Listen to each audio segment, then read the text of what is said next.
अजमेर में भारी बारिश के बाद बिगड़े हालातों को लेकर आरडीसी के पूर्व अध्यक्ष धर्मेंद्र सिंह राठौड़ ने भी व्यवस्थाओं का जायजा लिया। फायसागर झील की पाल के नजदीक पहुंचे, जहां की स्थिति खराब बनी हुई है। इसके साथ ही स्थानीय लोगों से बातचीत की, व्यवस्थाओं को जल्द सुधारने की मांग भी की गई। झील के ओवरफ्लो होने के बाद लगातार पानी निचले इलाकों में पहुंच रहा है। कई बस्तियां और घर इस पानी की चपेट में आए हैं। ऐसे में समय पर सभी को राहत मिले, इसे लेकर उन्होंने स्थानीय प्रशासन और सरकार से कार्रवाई की मांग की है। उन्होंने कहा है कि 2 दिन में अजमेर के दौरे पर हैं और गोविंदगढ़ के बाद पुष्कर और फिर आज अजमेर पहुंचे हैं, जहां सभी जगह स्थिति खराब नजर आ रही है। अजमेर शहर के 200 से 250 मकान अभी भी पानी की चपेट में बने हुए हैं। उन्होंने कहा कि अब तक कोई राहत नहीं मिली है।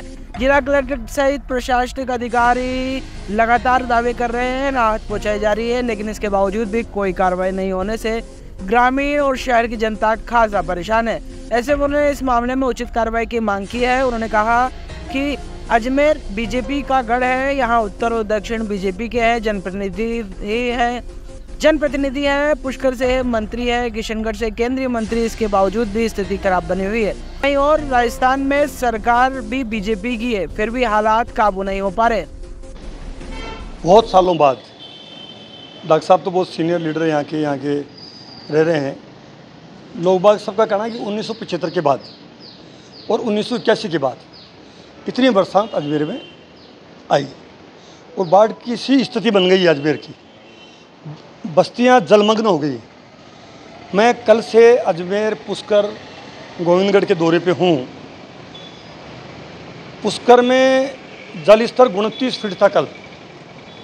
वहाँ भी जो हमारे प्रदेश के लोकप्रिय मुख्यमंत्री रहे अशोक गहलोत जी के समय जो पानी की निकासी का इंतज़ाम हुआ, उसकी वजह से जो ड्रेनेज सिस्टम किया, सीवरेज का जो वहाँ ट्रीटमेंट हुआ, उससे वहाँ के पुष्कर वासियों को बड़ी राहत मिली।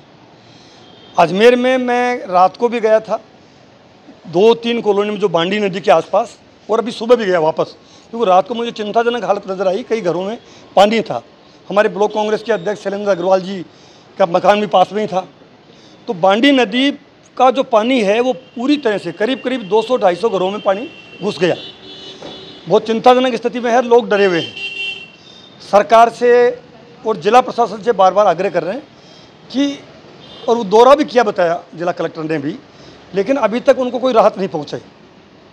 आज अखबारों में खबर छपी है, चैनल्स ने भी चलाया है, सोशल मीडिया पे भी चला है कि फायसागर की जो पहाड़ है वो दरक गई है और इतनी दरक गई कि चिंताजनक स्थिति में पहुंच गई। मैंने वहाँ भी दौरा किया और देखा, वहाँ एनडीआरएफ की टीम से बात की, एसडीआरएफ से बात की, और वहाँ के जन प्रतिनिधि भी, हमारे कांग्रेस के जो सक्रिय जो कार्यकर्ता थे, पदाधिकारी थे, वो भी साथ में थे, और ग्रामीण महिलाएं भी थी। वहाँ सबसे बात करी। ग्रामीण महिलाएं बहुत चिंतित थी। वो कह रही थी कि रात को पूरी रात हमारे बच्चों को लेके हमें नींद नहीं आई, और ये चिंता थी कि कहीं पहाड़ पूरी टूट नहीं जाए, और अगर टूट गई तो हम कहाँ जाएंगे, हमारा क्या होगा। 1-2 महिलाओं का तो ये कहना था कि अब अगर हम हमारे घर छोड़ के हम पहाड़ पे जाते हैं तो पहाड़ पे वहाँ बगेरा का जो बगेरा है, जो बकरियों को उठा ले जाता है, कहीं हमको बगेरा की चपेट में नहीं आ जाए, वो चिंता भी उनको है।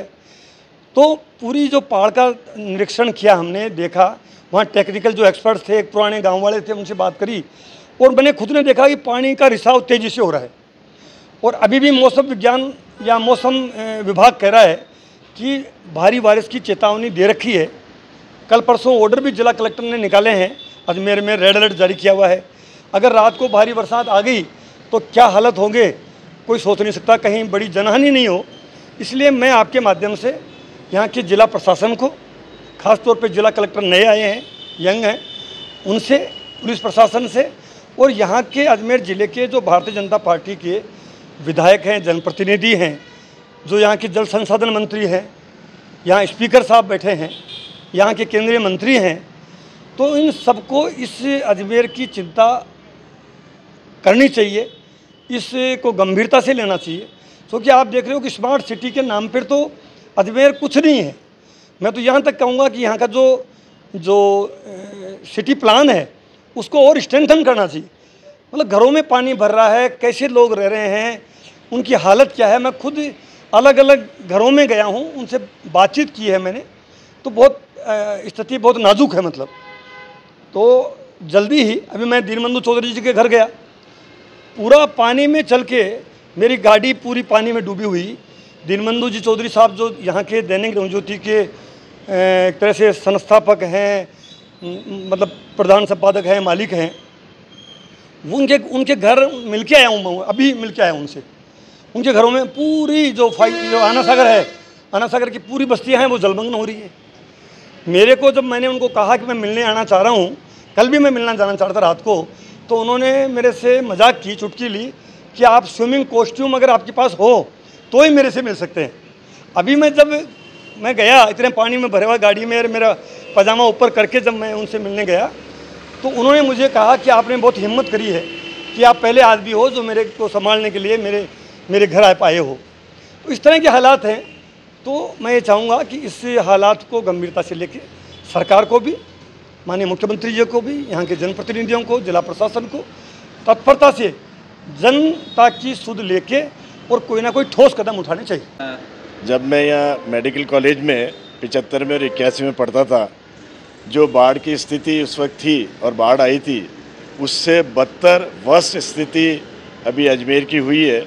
और पिछले कई सालों से अजमेर का कहने को स्मार्ट सिटी है, लेकिन कोई चहुमुखी विकास या इंफ्रास्ट्रक्चर डेवलप नहीं हुआ है। मैं प्रशासन से ये आश्वासन चाहता हूँ कि ये जो अगर फिर भारी बारिश आई तो और ज़्यादा हानि हो सकती है, उसको रोका जाए।